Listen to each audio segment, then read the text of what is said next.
Bonjour à tous et bienvenue à ce nouvel épisode d'Horreur Critique. Pour l'épisode d'aujourd'hui, je continue une franchise des années 30 que j'avais déjà commencé. Je m'attaque au troisième volet, le fils de Frankenstein.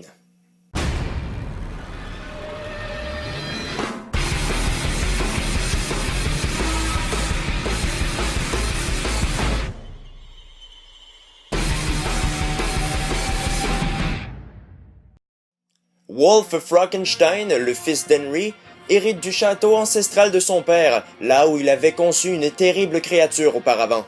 Wolf s'y installe avec son fils et sa femme, au grand désespoir des habitants du village, et oui, ceux-ci considèrent la famille Frankenstein comme des créateurs de monstres. En explorant l'ancien laboratoire de son père, Wolf tombe par hasard sur Igor, un étrange gaillard qui requiert son aide pour sortir du coma la créature que tout le monde croyait morte. Cette histoire devient un peu redondante, vous trouvez pas? Je crois que rendu au troisième volet, on pourrait faire un petit effort au niveau du scénario. N'est-ce pas? Franchement, le scénario, comme tous les films de l'époque d'ailleurs, est extrêmement manichéen, et en plus, il ne tient aucunement compte de l'opus précédent. Dans La fiancée de Frankenstein, le monstre a appris à parler, n'est-ce pas? Eh bien, dans sa suite, on dirait qu'il a tout oublié. Ouais, il se remet à râler comme un taré, exactement comme il le faisait dans le 1. Est-ce que je me plains, moi, quand tu râles comme un taré? Ben t'as pas intérêt, hein, sinon t'es viré.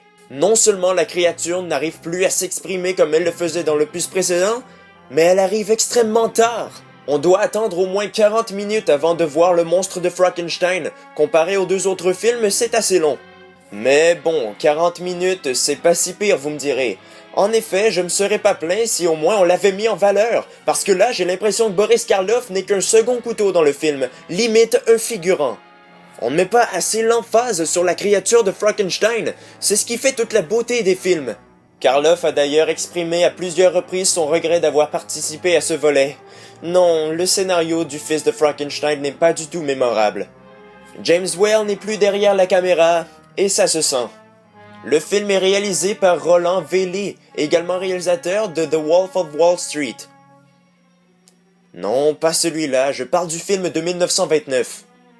Bon, je vais arrêter de citer que les défauts du film, parce que oui, même si je ne l'ai pas trop apprécié, le film a tout de même des qualités. Tout d'abord, Lee joue surtout sur le visuel. Le film possède des décors funestes et effrayants. Et de plus, on nous offre des jeux d'ombre évocateurs tout à fait bien maîtrisés et qui franchement sont très bien réussis. It's a great pleasure to have you. You're our first guest. I never thought that I should have the privilege of being entertained at Castle Frankenstein, Baron. Par contre, le film est long et manque sérieusement d'impact. Contrairement au film précédent qui durait en moyenne 1h10, celui-là a une durée d'1h40. Et bon Dieu que c'est long! Il y a des scènes vraiment très longues et très inutiles dont on aurait bien pu être dispensé. Le fils de Frankenstein est vraiment d'une piètre qualité comparé à ses prédécesseurs. Le réel point fort du film, c'est le duo Boris Karloff et Bela Lugosi. Ouais. Sauf qu'ils sont en second plan, merde. Pourquoi venir nous foutre des acteurs merdiques en premier plan et laisser les mettre derrière? C'est stupide. Basil Rathbone surjoue, c'est incroyable. J'ai eu l'impression d'être au théâtre. En fait non, c'était pire, parce que j'ai vu Frankenstein au théâtre, et les acteurs étaient nettement meilleurs que lui. Quant aux effets spéciaux, ben c'est sensiblement réussi pour 1939.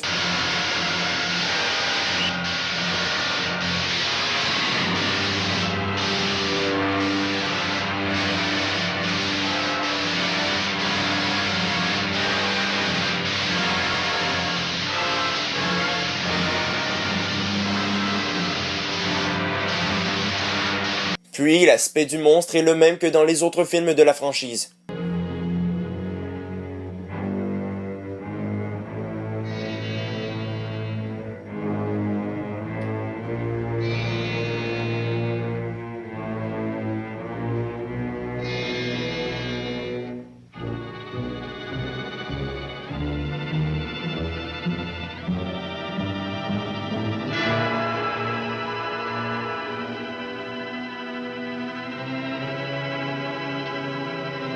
Avec les chefs-d'œuvre qu'étaient Frankenstein et La fiancée de Frankenstein, je m'attendais à beaucoup du fils de Frankenstein.